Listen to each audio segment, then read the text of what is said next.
Today I'm going to be talking about the best gear for long-term motorcycle travel in terms of weather, rainproof, weatherproof, that kind of thing. There's a ton of options out there, so I'm going to talk about what works for me and kind of give you some pros and cons of different options.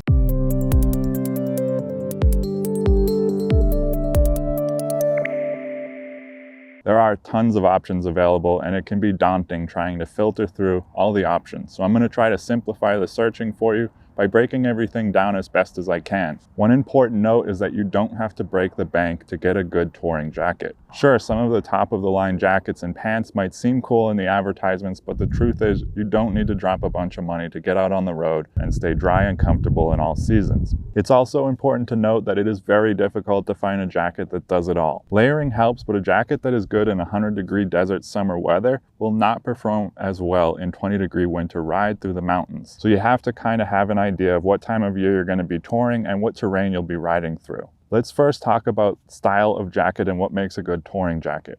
Having a little extra room inside the jacket and even the pants can help with layering. I like a jacket that goes slightly down below your waist, keeping your whole body covered when sitting or standing. Big pockets are a plus, but not necessary. What I like is a jacket with pockets for my hands when I'm off the bike. This can be invaluable. Vents are key, especially if you're traveling in the summer months.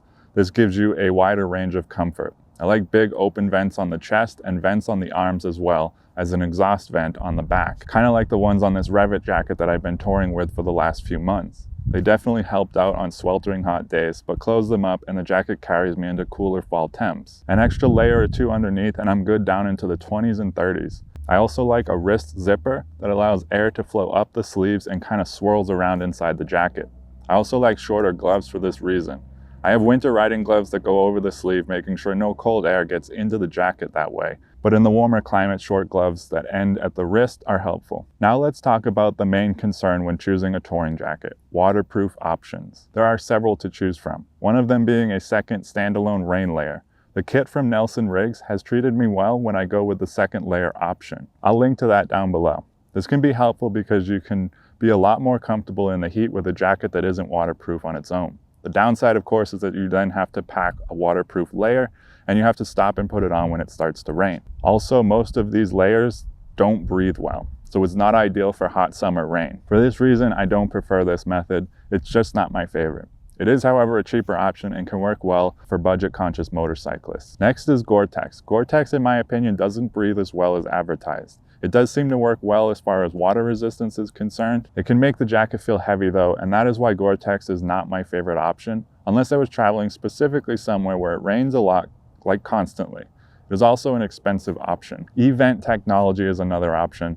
This is the option that Moscow Moto Gear has, and it seems to strike a good ratio of breathability and waterproofness. I never had any moisture get through when wearing an E-vent technology jacket, and it seems to breathe pretty well too. This is also an expensive option though, so it's not for everyone. Hydratex Light is what I'm currently using and seems to be a good balance of waterproofness and breathability. Hydratex is a Revit option on some of their higher end gear. It is a waterproof layer that is laminated onto the fabric. The seams of the jacket are also taped to make sure the jacket or pants are truly waterproof. This is my favorite option at the moment, although that could change as most things concerning gear are an evolution for me. I am constantly trying new things out, but I do think I'll stick with this option for the foreseeable future.